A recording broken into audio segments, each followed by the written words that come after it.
Hello, and welcome to episode 1 of Mathematica with me, Alec MacDonald, working title. Alright, so today we will be talking about the 5 Platonic solids.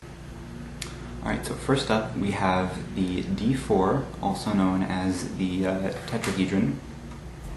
Alright, next up we have the D6, also known as a hexahedron or a cube.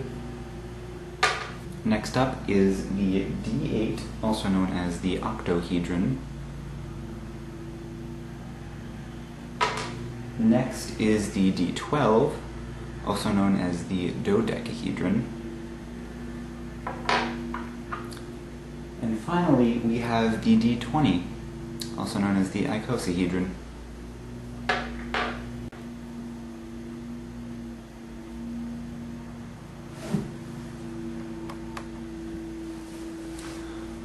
Alright, so, one time, it was after like my second or third time playing Dungeons & Dragons, I don't exactly remember, I really started looking at these dice, and I noticed something odd.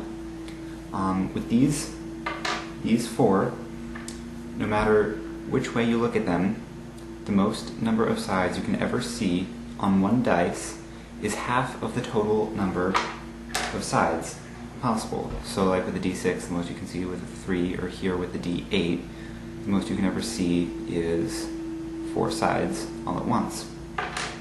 And it's true for all of them. It's kind of hard to see with the D20, see all 10. With this one, you can see, yeah, with this one you can see the 6. So out of all of these, the most you can ever see at one time is half the total number of faces. Except with this one, the most you can see is 3 out of the 4 faces, not 2. So I started thinking about that for quite a while, actually. What I noticed is that if you were to take any of these 4 solids and put the exact center at 0, 0, 0 on a 3D mapping system, if you were to take a plane and use that plane to cut any of them in half, what you'll end up with is always 2 perfectly symmetrical pieces, meaning that they look exactly the same except for like the numbering or the design or whatever in the case of these dice. However, the same is not true of the tetrahedron. Now, it'll take a little bit of visualization for the others, but for this one, let's say you were to cut it along vertically like that, what you'll end up with is a smaller tetrahedron and the base.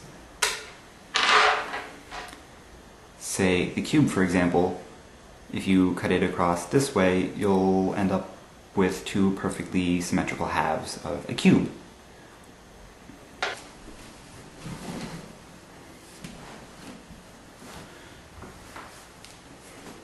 So, after all of that thinking and pondering, I'm still not even sure if the number of faces and the symmetry are even somehow related. But I just think that that's fascinating and amazing, and I want to know more. So all of my research attempts at knowing more have... So all of my research attempts at trying to learn more haven't gone incredibly well, considering that I only graduated high school last Friday.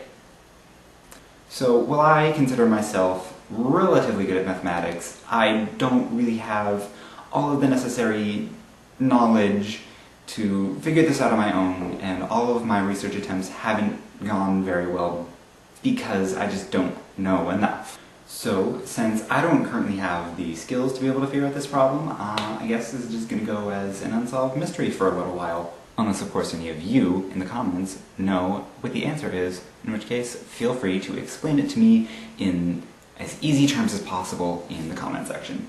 But that's okay, because there are quite a few unsolved problems in mathematics.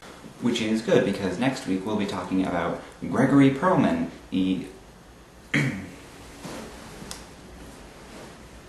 next time we'll be talking about Gregory Perelman, the only person to have ever solved any one of these 7 millennium problems.